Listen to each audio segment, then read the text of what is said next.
I never thought a single crumpled $20 bill could unravel everything I'd built so carefully. It fluttered from my apron pocket onto the sticky bar floor during the dinner rush, landing face up like a taunt from fate itself. And in that instant, as my boss's eyes locked onto it, I knew my secret, the one I'd buried deeper than my abuela's old rosary beads, was about to claw its way out. The bar was a madhouse that night, the kind of Friday chaos that made my feet ache and my smile feel like a mask carved from cheap plastic. O'Malley's Pub in Brooklyn wasn't the worst gig in New York. It paid the rent on my shoebox apartment in Bushwick and kept the lights on while I chased night classes at community college. But it was a meat and potatoes joint. The clientele, mostly blue-collar guys from the docks or construction crews. The kind who cracked jokes about real men and eyed anyone who didn't fit the mold like they were sizing up a threat. I fit in by not fitting in at all. Jose Rivera, the reliable busboy-turned-server with the easy laugh, the quick hands, and zero personal life spilling over into the shift. I'd learned early how to play the part. Growing up in the Bronx with parents who'd fled El Salvador in the 80s, faith and family were non-negotiable. My mom still lit candles for saints every Sunday, whispering prayers for my soul like she knew something was off kilter. Dad, he worked doubles at the auto shop, came home smelling of oil and silence, and once told me, "Mijo, don't make waves. Waves drown you." So when I realized, at 16, that the butterflies in my stomach weren't for the girls at school dances, but for the way Tommy Ramirez's jawline caught the gym lights, I learned to drown them myself. No waves, just survival. That 20? It wasn't even mine. It was a tip from a regular, tucked into my apron by habit after I'd comped his third whiskey on the rocks.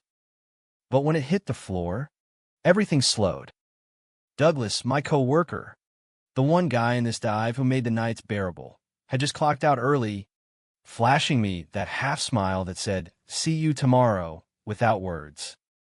He was wiping down the espresso machine when it happened, his broad shoulders tensing under his black O'Malley's tee.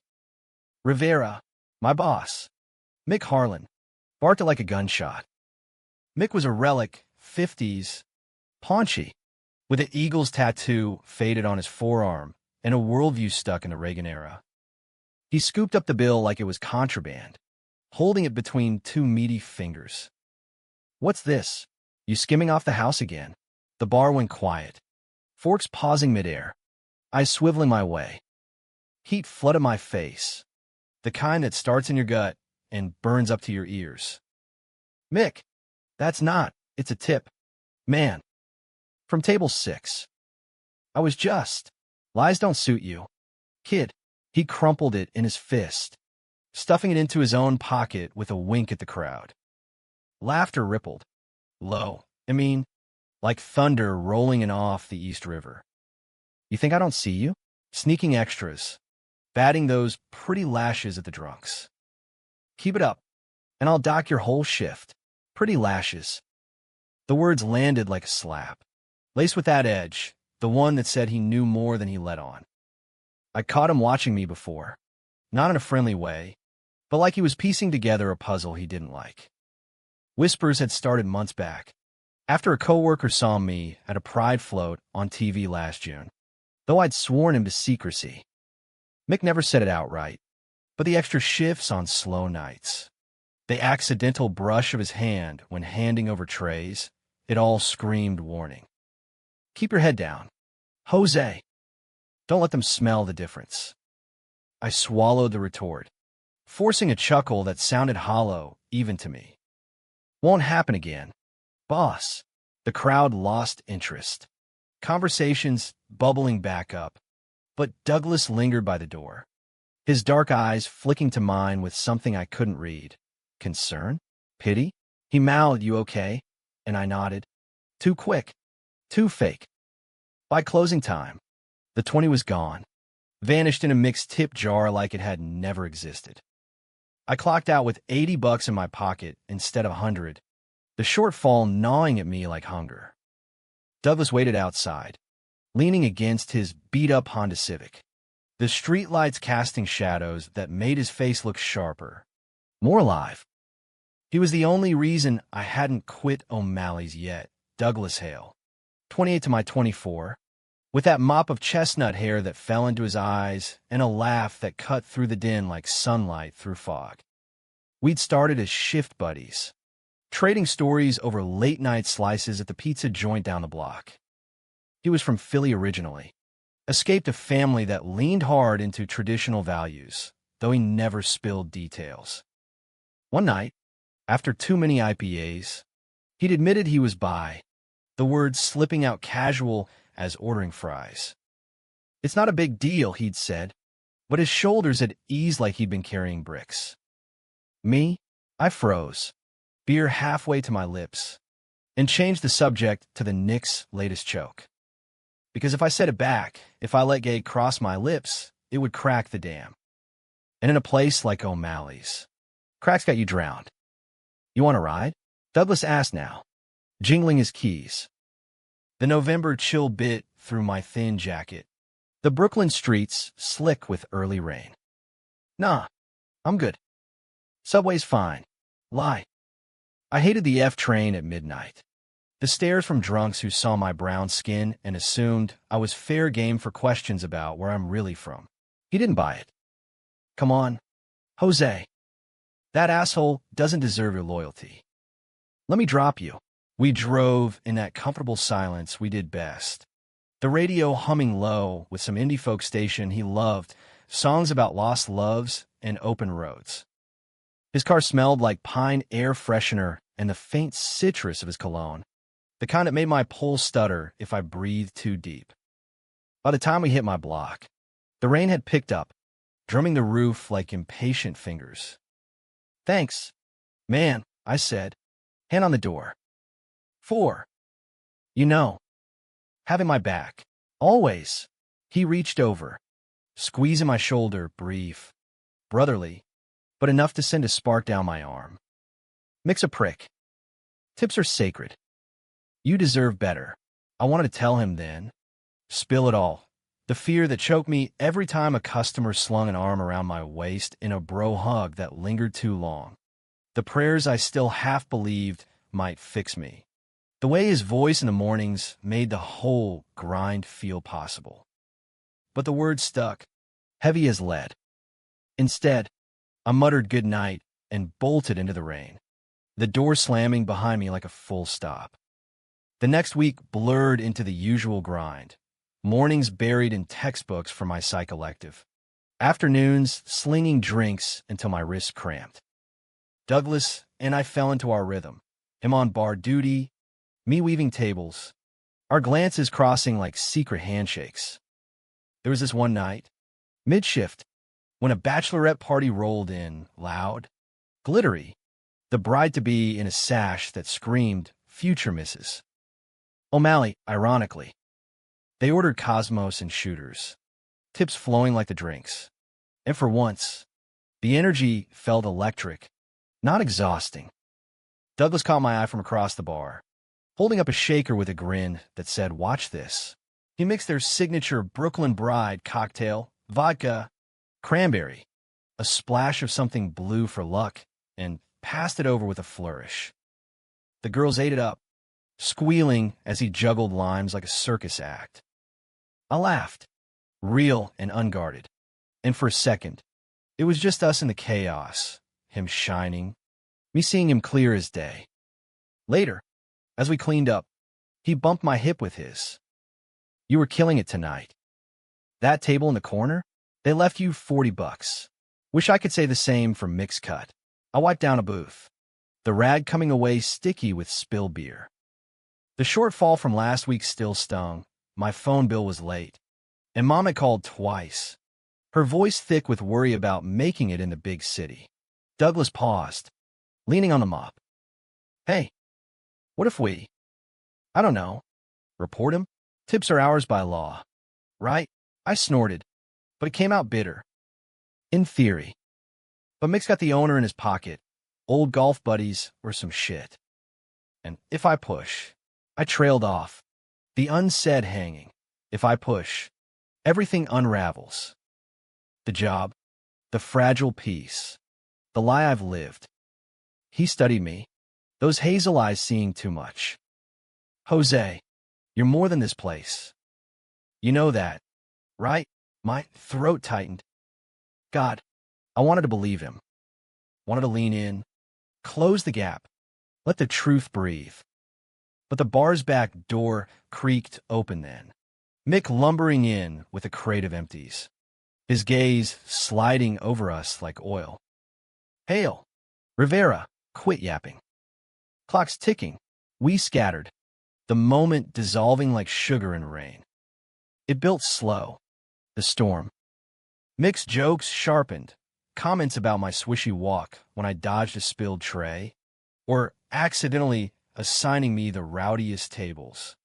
The ones where the guys got handsy after last call.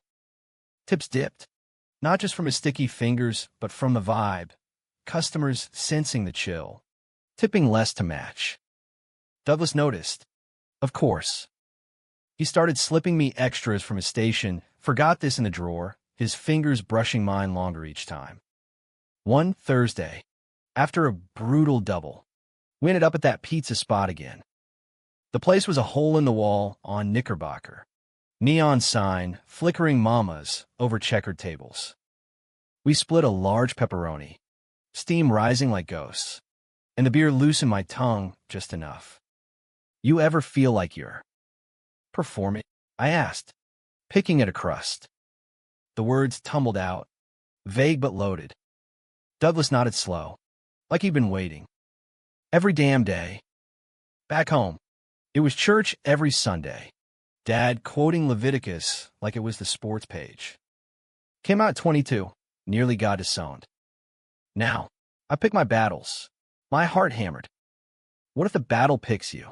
He set down his slice, wiping sauce from his lip with his thumb, a gesture so ordinary. So it hurt. Then you fight smart. Or you run. But running's no life. Jose, I looked away, out the window at the rain-slicked street. A couple huddled under an umbrella, laughing like the world wasn't watching. Smart sound good. But what if it's not enough? His hand found mine under the table, tentative, warm, a question in the press of his palm. I didn't pull away. For the first time, the dam cracked, just a hairline fracture, and the flood felt like relief. We didn't kiss that night. Didn't need to. The drive home was charged, his thumb tracing circles on my knuckles at a red light. The radio forgotten. At my door, he leaned across the console, forehead to mine. Whatever it is, I'm here. I believed him. God help me. I did. But Mick had other plans. It hit on a Saturday. The bar packed for a Yankees watch party, screens blaring, crowd roaring with every strike.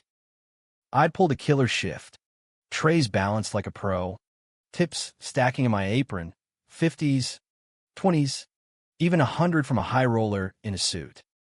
Douglas and I tag-teamed the floor, our energy sinking like we'd rehearsed. At one point, he caught me mid-rush, pressing a cold water bottle into my hand with a wink. Hydrate. Hero. The high crashed around the seventh inning stretch. Mick called me to the back, voice gruff over the roar. Rivera. Office.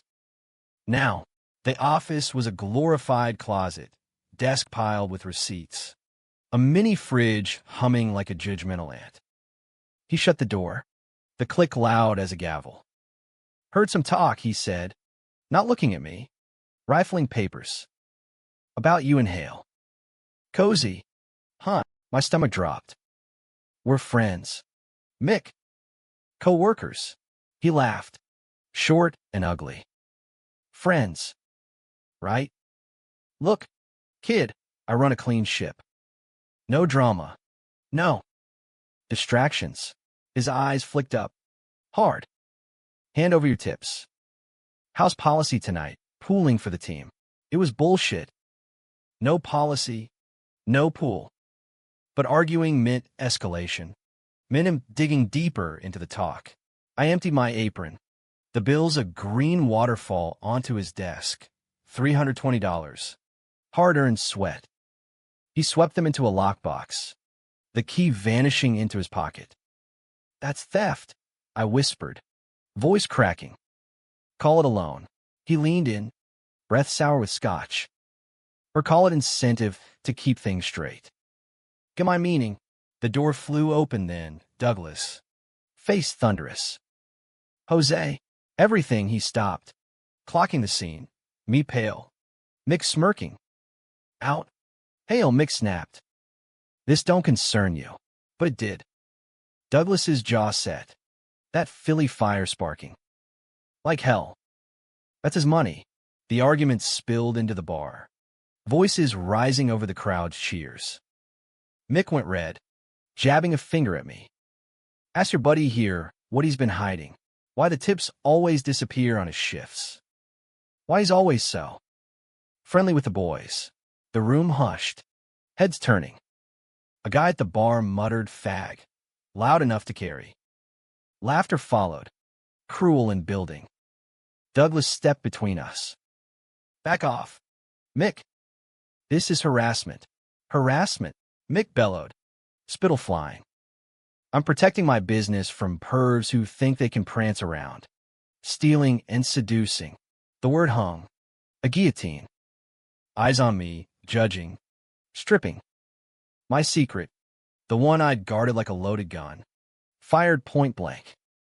I felt it. The stares. The whispers solidifying into stones. Douglas turned. Confusion flickering in his eyes, not anger, but hurt, like I'd lied by omission. Mick, shut your mouth, he growled. But the damage was done. The high roller who'd tipped the 100 stood, tossing his glass down. Not serving my drinks? Keep your queer hands off. Chaos erupted, shouts. Chairs scraping. The game forgotten. I bolted for the back. Apron strings tangling. Tears hot on my cheeks. Douglas called after me. But I couldn't stop. Couldn't face the betrayal in his voice. The way hiding now poisoned us. Outside, the alley reeked of garbage and regret. Rain mixing with my sobs. I'd lost the job, the money, the man. All for a secret that wasn't even mine to keep anymore. But the real storm? That was just breaking. I stumbled home that night on foot. The subway too claustrophobic for the shame clawing my chest. Bushwick streets were a blur of bodegas and graffiti-tagged stoops. Neon signs buzzing like accusations. My phone lit up. Text from Douglas. Jose. Talk to me. Please. Mom's voicemails too. Innocent check-ins about Thanksgiving plans. I powered off, collapsing onto my futon in the dark. The apartment's thin walls echoing the neighbor's TV laugh track. Sleep came in fits. Dreams of Mick's sneer morphing into my father's face. His disappointment a heavier weight. By dawn, resolve hardened. I'd quit. No dramatic scene. Just a text to HR. O'Malley's had a corporate line for that. But as coffee brewed in my ancient mister. Coffee. Reality sank in. Rent due in 10 days. Psych midterm next week. And Douglas. God, Douglas. The almost kiss. The handholds, they felt like stolen moments now, tainted by my silence. I showed up anyway. Not for the job, but for him. The bar wouldn't open till noon, but the backlot was already stirring, Mick's truck parked crooked, like his ethics. I slipped in through the delivery door, the air thick with bleach and stale hops. Voices drifted from the stockroom, Mick's gravel, Douglas's steady baritone. That crossed a line last night, Douglas was saying. You outed him. In front of everyone. That's not just wrong, it's illegal. Mick snorted. Outed? Boy's been parading it since day one. The looks. The whispers. I did him a favor. Weed out the trouble before it starts. My blood iced. Parading? I'd spent years erasing myself. Straight posture. Bro talk, dodging every gaydar ping. For this, Douglas's voice sharpened. You're full of shit. And those tips? Stealing from your staff? That's why I'm filing the complaint. With corporate. With labor board if I have to. Silence. Then Mick's laugh, cold. Calculating. You think you can threaten me? Hale, after I covered for you? That little indiscretion last summer. The bar hookup you swore was just a friend? My breath caught. Last summer, Douglas had mentioned a rough patch. A family visit gone sour. But I covered it up, Mick pressed. Kept the owner from canning your ass. And now you turn on me? Over some spick busboy who's been eye-fucking you for months. The slur hit like a gut punch. I pressed against the wall, nails digging into palms. Douglas's response was steel. Don't you dare. Jose's twice the man you'll ever be. And yeah, maybe there's something there. But that's none of your goddamn business. Something there. Past tense? Or hope? My heart twisted, torn between fleeing and bursting in. Mick's tone shifted. Oily. Look, kid. I get it, confused. Experimenting. But mix that with work. Bad for business. Bad for you. Drop the complaint, and we'll call it even. No reports. No drama. A beat. Then Douglas, screw that. I'm done covering for you. The door banged, Mick storming out, keys jangling. I ducked into the walk-in cooler, shivering among the kegs as Douglas passed, muttering curses. When the coast cleared, I emerged, head spinning. Covered for him? What indiscretion. The pieces didn't fit, but the hurt did, sharp. Accusatory. Had Douglas known about me all along? Pity fueled his kindness? Or worse, had Mick twisted truths to divide us? I cornered him at opening shift, the bar empty save for the clink of glasses. He startled, relief flooding his face. Jose, thank God. I thought you'd ghosted. Ghost? After that shit show? I crossed arms, voice raw. What the hell happened back there? With Mick, he winced, running a hand through his hair. I overheard him counting tips, yours. Mostly. Skimming half. Pocketing the rest. Been doing it for months. Targeting the easy marks. I confronted him. And it blew up. Easy marks. The phrase echoed, laced with mixed implications. He called me out. Said I'd been parading.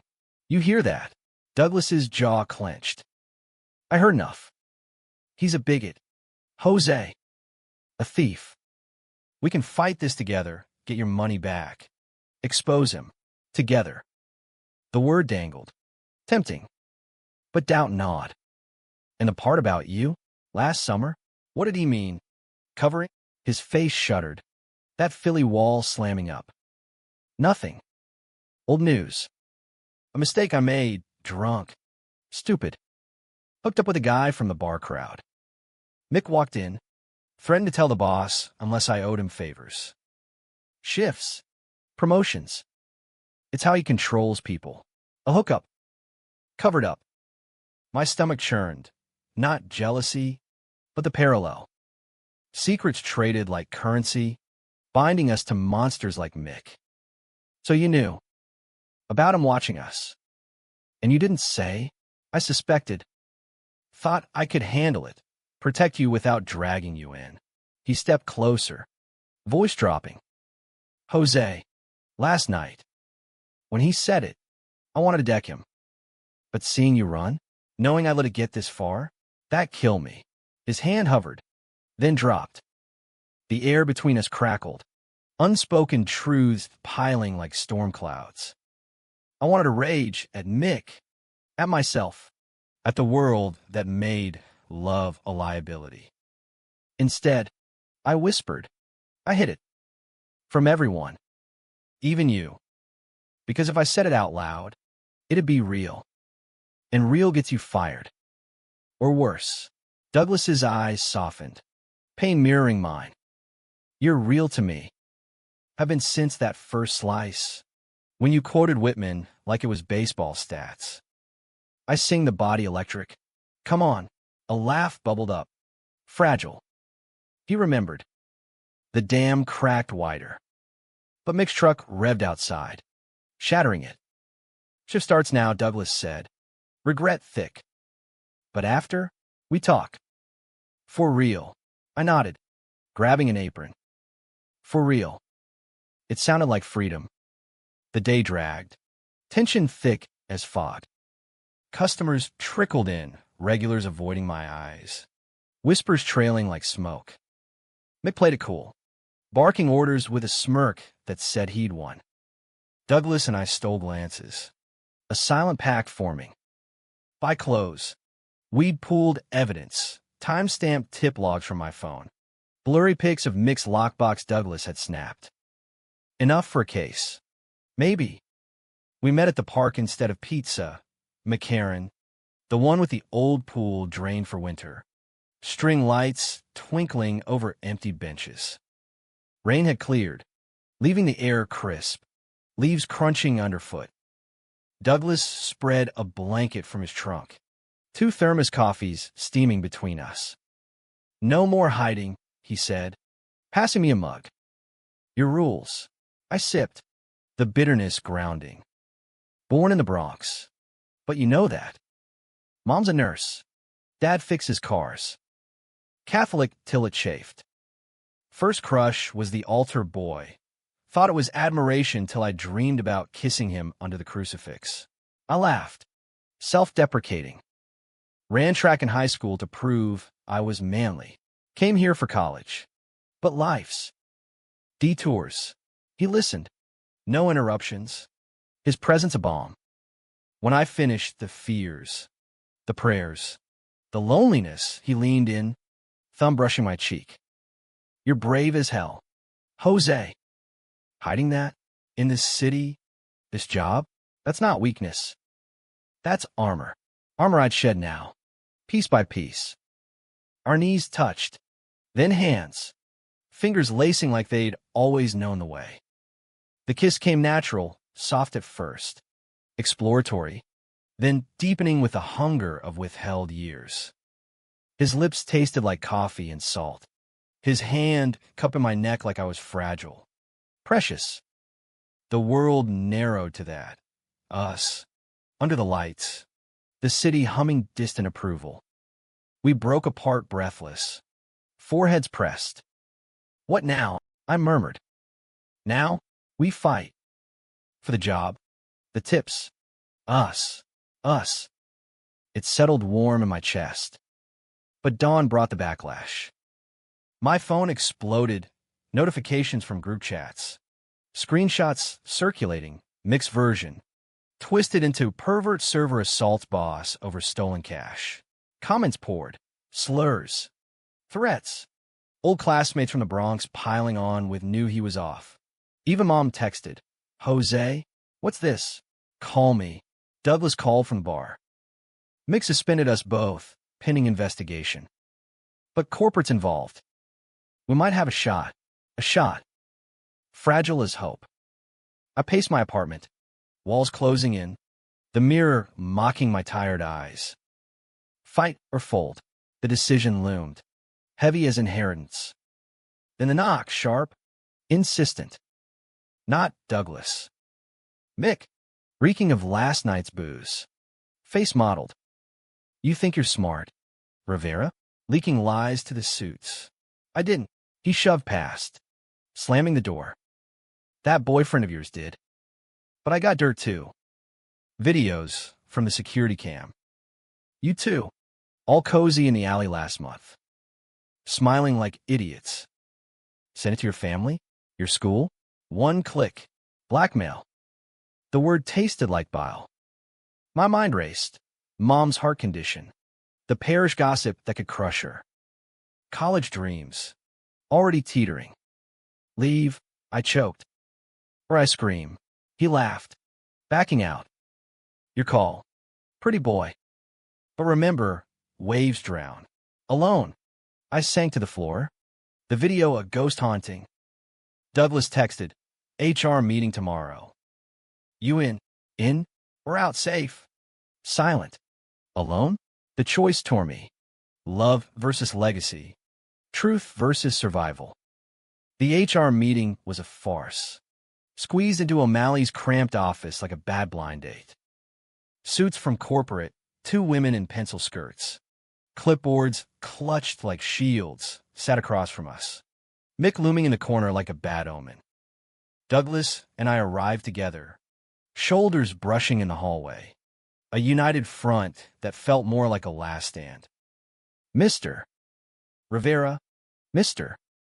Hail the lead suit. MS. Patel. Began, her voice crisp, Queen's accent. We've reviewed the allegations, tip misappropriation, workplace harassment, and personal conduct violations. Personal conduct. Code for us. My palms slicked, Mick's threat echoing. One click. Douglas jumped in first, sliding printouts across the table. Our evidence. Neat as a prosecutor's brief. It's clear, Mick's been skimming tips selectively, targeting Jose based on baseless rumors. Last night's outburst, that's creating a hostile environment. We demand back pay, his termination, and protection for staff. MS.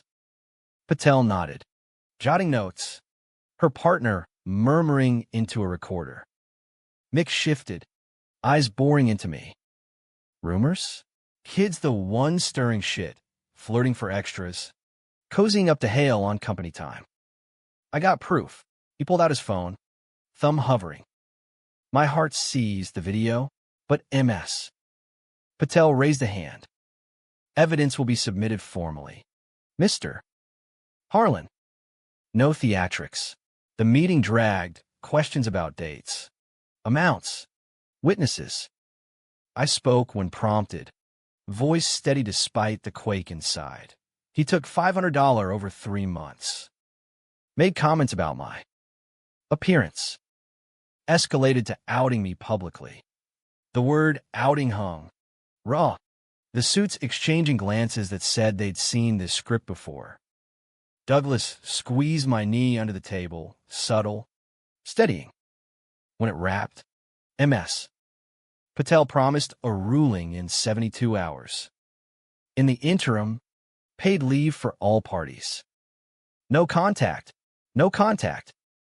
The words landed like exile. Outside, rain lashed the parking lot. Douglas pulling me under the awning. We did good. They're taking it seriously. Yeah, but doubt clawed. Mixed glare as we left, predatory, promising payback. Jose.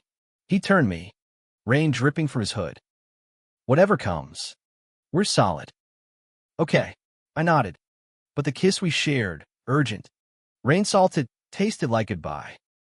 No contact meant space. And space bred monsters.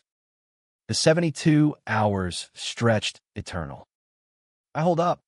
Phone silenced. Binging Netflix to drown the what-ifs. Mom called once. Voice trembling. The neighbor saw something online. Mijo. About. A boy. Is it true? I lied. Just drama at work. Hating the fracture in her trust. Dad grunted in the background. Handle it. Son. No scandals. Scandals. Like I chose this. Douglas's texts slipped through the crackdown. Miss you. Thinking about that park. Hearts. Memes. Lifelines. But on day 2, a curveball. An email from an unknown address. Attachment heavy. Curiosity overrode caution. I clicked. The video. Grainy security footage. Me and Douglas in the alley months back. After a late shift. Not much. A hug after a rough night. His arm around my waist. My head on his shoulder. Innocent, but damning in context. Caption. Waves drown. Pretty boy. Resign. Or this hits your contacts. M. Panic surged. Resign? And let him win? But the list attached. Mom's number. My advisor's email. Even Abuela's landline in San Salvador. Collateral. Weaponized. I forwarded it to Douglas. Fingers shaking, he's escalating. What now? His reply, don't respond. We go to Patel. This is extortion, but by morning, the leak happened anyway, not full video, but a screenshot, anonymized, blasted to O'Malley's staff group. Fairy in his bow, tips for tricks, captions, fire emojis, slurs from faceless accounts. My inbox flooded, hate mail, prayer chains from old church friends, a voicemail from a classmate. Always knew you were messed up. Jose, the isolation cracked me. I wanted Bushwick, hood up against the drizzle. Ending at McCarran Park. The bench from our night, damp, empty. I sat, tracing hearts in the condensation on a thermos I'd brought, imagining his laugh. Love like this, fierce, unasked for, felt like a gift and a curse. Worth the waves? Or time to swim solo? Douglas found me there, defying the no contact like a rebel. Couldn't stay away. He dropped beside me, soaked through, pulling me into his side. Saw the leak. Bastard's desperate. Desperate loses ugly. I leaned into him, the warmth seeping. My family's asking questions. I can't. I won't drag them under. He tilted my chin, eyes fierce. You're not dragging. You're living. And if they can't handle it, a shout cut him off. Hail! Mick! Barreling from the path. Face twisted. Phone in hand. You think corporate's blind? I forwarded everything. Your mistake, too. That bar hookup? Now it's public. Douglas paled, but stood, shielding me. You son of a... Mick lunged. Not at him, but me grabbing my collar, slamming me against the bench. Resign. Or next is your Ma's church bulletin. Stars burst. Pain bloomed in my ribs. Douglas tackled him. Fists flying, a scuffle of grunts and mud. I scrambled up, yelling stop, as a jogger called 911, sirens wailing distant. Cops arrived, separating them. Mick cuffed, sputtering about, defending his turf. Douglas bruised but unbowed, giving statements. Me, shaken, but the fog lifted. This violence, threats, was the wave cresting. No more hiding. At the station, MS. Patel waited, summoned by the report. Assault on premises, though off-site. It's tied. Harlan's done. Relief. Sharp as glass. But the cost. Douglas's past splashed online. Old photos from that hookup surfacing. His family texting him dissonant threats. Philly Hales don't raise quitters or queers, one read. He showed me in the waiting room. Voice hollow. Knew it'd blow back. Should have warned you. Warn me. I pulled him close, ignoring the cop's raised brow. You protected me. That's not a debt. It's love. Love. First time spoken. It hung. True and terrifying. Corporate's ruling came swift. Mick fired. Back tips paid. $620 wired by noon. Us reinstated with sensitivity training. But the bar felt poisoned. Stares from lingering loyalists. Tips have from wary crowds. We quit anyway. Together. Better gigs out there, Douglas said, applying to upscale lounges in Manhattan. Ones that don't skim souls. Freed. We rebuilt. Therapy sessions in a rainbow flag office, where I unpacked the altar boy and mom's candles, him, the family fractures. Dates proper now. Dinners at Hole in the Wall, Ticarius. Walks in Prospect Park. His hand in mine unapologetic. Mom visited once. Tentative. Rosary clicking. We talked raw. Tears streaked. Her hugging me at the end. God's bigger than my fears. Mijo. Dad followed. Gruff. As long as you're happy. And employed. Happy. It fit. Loose and growing. But the high tide lingered. One night, months in, at a new bar in the village, ours now, tips untouchable, Douglas got a call. His sister, Voice breaking. Dad's sick. Come home. The pull, Philly. Family. The old waves. Go, I said, kissing his temple.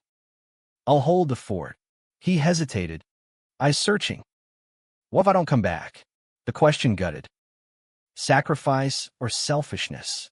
Then you weren't mine to keep. He went. Days blurred to weeks.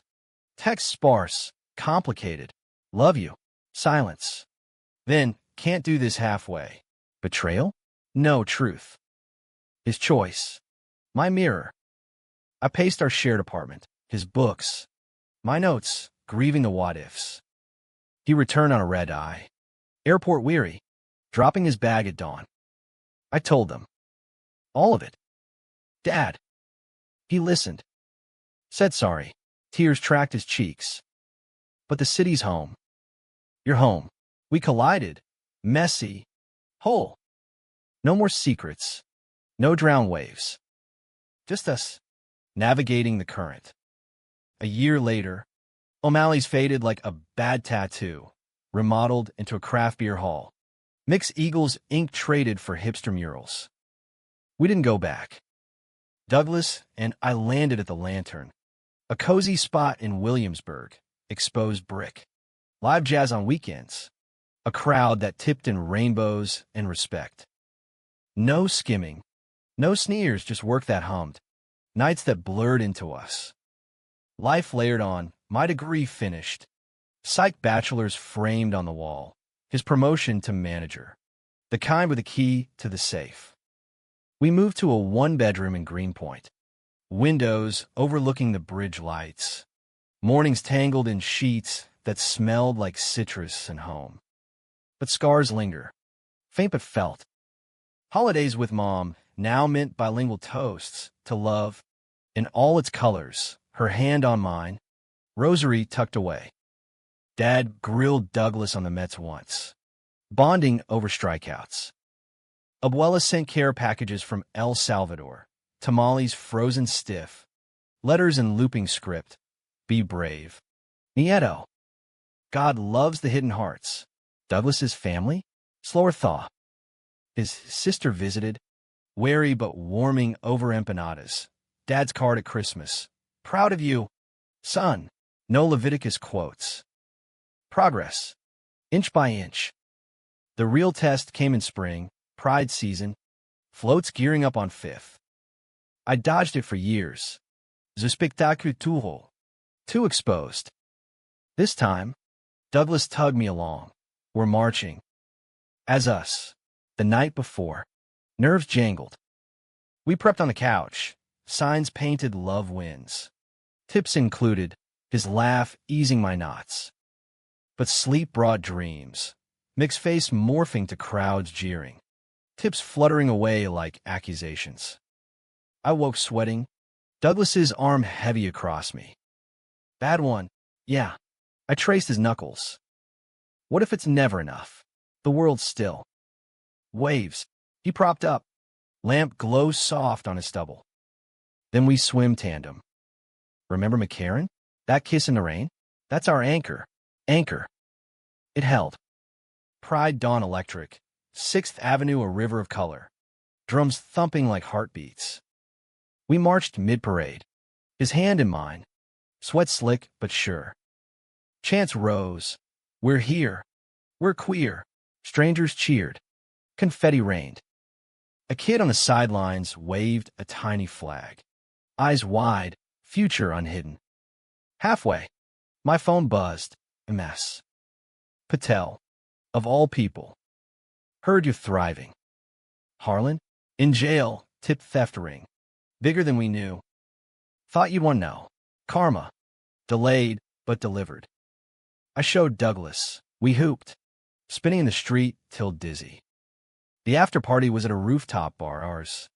Ironically, the Lantern hosting. Tables groaned with sliders and sangria. Guests spilling. Our crew. Mom dancing with Douglas's sister. Even a Bronx cousin I ghosted. Now hugging fierce, proud. Primo. As dusk fell.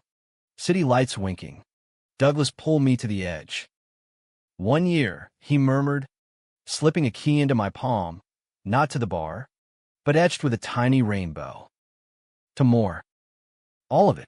I kissed him, slow and sure, the skyline blurring. Below, New York pulsed flawed, fierce, forgiving. Waves still crashed. Secrets still whispered in corners. But we learned, hide, and they consume, face them, and they part. We jump back in, toasts rising, to Jose and Douglas, the ones who didn't drown.